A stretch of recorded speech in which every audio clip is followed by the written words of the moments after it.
আজকে আপনারা দেখতেছেন ডিবি অফিসে হারুনের কথা কথা আমরা যেটাকে মজা করে অনেকে ভাতের হোটেল বলে, সেখানে আমাদের ভাইদেরকে নিয়ে যাওয়া হচ্ছে। আমাদের ভাইরা যারা অসুস্থ ছিল, যাদেরকে হসপিটালে ট্রিটমেন্ট করতে না দিয়ে তাদেরকে জিজ্ঞাসাবাদের নামে গুম করা হয়েছিল এবং পরবর্তীতে দেখানো হয়েছিল জিজ্ঞাসাবাদ, যখন আন্তর্জাতিক মিডিয়া সহ সমগ্র বিশ্ব বেশি প্রেশারাইজ করেছিল, বাংলাদেশের জনতা তাদের উপর খেপে উঠেছিল, তখন তারা গ্রেপ্তার দেখিয়েছে, বলেছে জিজ্ঞাসাবাদের কথা, বলেছে তারা নিরাপত্তাহীনতায় ভোগে। তারা নিরাপত্তাহীনতায় কাদের জন্য ভোগে, কাদের ক্ষেত্রে ভোগে? আপনাদের জন্য। আপনারা তাদের নিরাপত্তাটাকে মাটিতে মিশিয়ে দিয়েছেন, আপনাদের জন্য তারা নিরাপত্তা।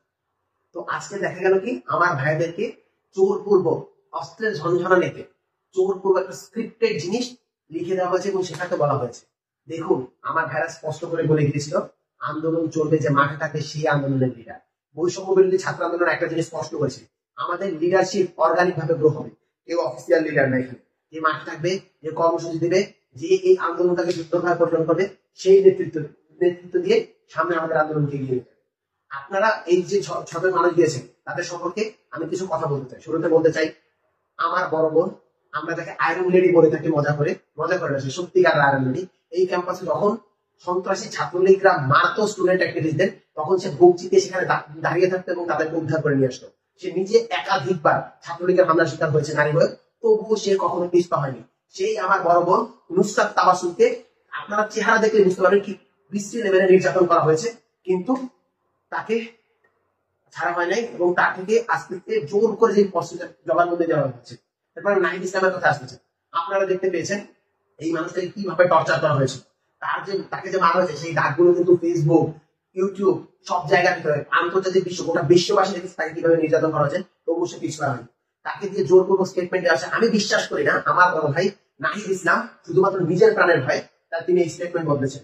এটা স্পষ্ট তাকে তার পরিবার দিয়ে ভয় দেখানো হয়েছে। আপনারা সকলেই জানেন যে তার ওয়াইফকেও আটক করা হয়েছে, তার পরিবার দিয়ে ভয় দেখানো হয়েছে। সেই সাথে তাকে হলো গিয়ে আমাদের গণগ্রাসফায়ার ভয় দেখানো হয়েছে, এটা আমার সত্যিকারের বিশ্বাস। এবং সেই সাথে আমাদের নাহিদ ভাইয়ের সহ ওখানে যারা ছিল প্রত্যেকে বিশ্বাস করতো, তারা যে স্টেটমেন্টটি দেয়, তারা যেহেতু আমাদের শেষ পর্যন্ত বলে গিয়েছিল আন্দোলন মাঠে চলবে এবং শহীদের রক্তের উপর পাড়া দিয়ে আমরা কেউ আন্দোলন থেকে সরে যাবো না, আমরা দাদা আদায় থাকবো। আমাদের বাইরে যারা ছিলেন তাদের উপর বিশ্বাস করে তারা চাপের মুখে স্টেটমেন্ট দিতে বাধ্য হয়েছিল, নয়তোবা আমার এই ভাইরা গুলি খেত, যেই কজন ওখানে গেছে গুলি খেলেও তারা ফিরতো না।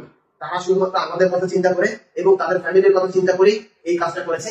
আপনারা তাদের চেহারা দেখে বুঝতে পারবেন অস্ত্রের মুখে। এরপরে আমি বলতে চাই আসিফ মাহমুদের কথা। আপনারা দেখতে পেয়েছেন এই মানুষটা কখনো আপোষ করে। আমি তো আসিফ মাহমুদ ভাই এর সাথে আমার যতটা বড় ভাই সুলভ সম্পর্ক, তার সাথে বন্ধুত্ব সুলভ সম্পর্ক বেশি।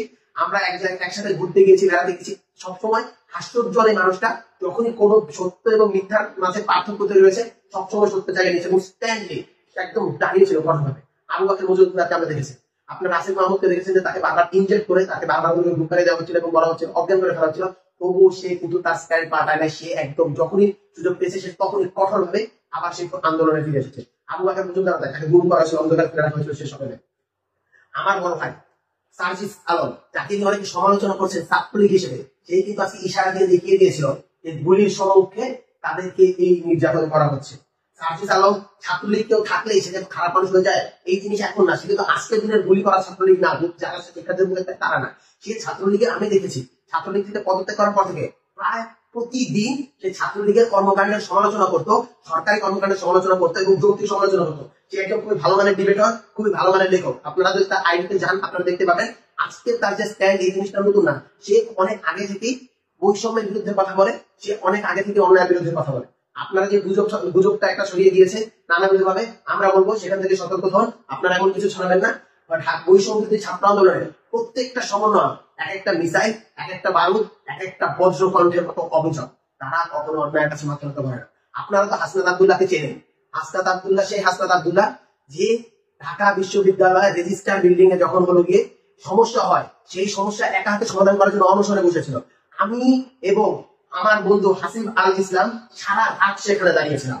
আমরা দেখেছিলাম, আমরা বারবার করে বলছিলাম যে ভাই একটু পানি খান। তার কিডনিতে সমস্যা ছিল, তার আরো অনেক জায়গায় সমস্যা ছিল। কিছুদিন আগেই তার অপারেশন হয়েছিল। আমরা বলছিলাম ভাই একবার পানি খান, কেউ দেখবেন না। সে বলেছিল এটা আমাদের রকি, আমি যে অনশন করছি হাজারো শিক্ষার্থী আমার দিকে তাকিয়েছে, তাদের সাথে বেইমানি করা হবে। এদের কারো রক্তে বেইমানি নাই, আপনারা কারো কথা বিভ্রান্ত হবে না। আমার ভাইরা একটা সত্যের কান্ডারি, আমার বোনের এক একটা সত্যের কান্ডারি। আপনারা দেখেছেন আরিফ সোহেলকে তুলে নিয়ে যাওয়া হয়েছে, আরিফ সোহেলের কোনো খোঁজ নেই। এই আরিফ সোহেল চিনত আরিফ সোহেল, আরিফ সোহেল জাহাঙ্গীরনগর পাঁচ চক্রধার আরিফ সোহেল, এই আরিফ সোহেল সেই আরিফ সোহেল যখন জাহাঙ্গীরনগরে গাছ কাটা হচ্ছিল, পরিবেশ ধ্বংস করা হচ্ছিল, একা পুরো প্রশাসনের সামনে যখন তিনি করছিল, একা গিয়ে বুক চিতে দাঁড়িয়েছিল যে কোনো গাছ কাটতে দেওয়া হবে না, যদি গাছের বুকে কোপ দিতে হয় তাহলে আমার বুকে আগে কোপ দিয়ে যাবেন। এই আরিফ সোহেলকে খুঁজে পাওয়া যাচ্ছে না। আরিফ সোহেল কোথায়? আরিফ সোহেল বেঁচে আছে কিনা মরে গেছে?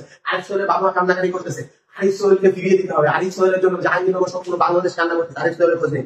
আমরা আরিফ সোহেলকে দেখতে চাই। বৈষম্য বিরোধী ছাত্র আন্দোলন ইউনাইটেড আছে, বৈষম্য বিরোধী ছাত্র আন্দোলন সবসময় একত্রিত আছে। আপনারা এই গুজবে কান দিবেন না, আপনারা বিভ্রান্ত হবেন না। যারা বাইরে আছে বৈষম্য বিরোধী ছাত্র আন্দোলনের প্রত্যেকটা স্টুডেন্ট সারা বাংলাদেশে, তারা নিজেরা সমন্বয় করার যোগ্যতা রাখে, প্রত্যেকে এক একজন সমন্বয়। সুতরাং আপনি কজনকে মারবেন, কজনকে জেলে ভরবেন, কজনকে ভাতের হোটেলে গিয়ে খাওয়াবেন, আসেন আমরা বলতে চাই হারুন সাহেব আপনি বিশাল বড় একটা টেবিল বানান। আমরা বাংলাদেশের 18 কোটি মানুষ, প্রত্যেকেই এক একটা নাহিদ ইসলাম, প্রত্যেকেই এক একটা আসিফ মাহমুদ, আমার প্রত্যেকটা বনি এক একটা নুসরাত তাবাসসুম। আপনারা আমাদের এই 18 কোটি মানুষকে ভাতের টেবিলে দাওয়াত দেন, আমরা সবাই একসাথে ভাতের টেবিলে একসাথে খেতে চাই, গোটা বাংলাদেশ খাবে। এই বলে আমি আমার বক্তব্য শেষ করছি। বৈষম্য বিরোধী ছাত্র আন্দোলন জিন্দাবাদ।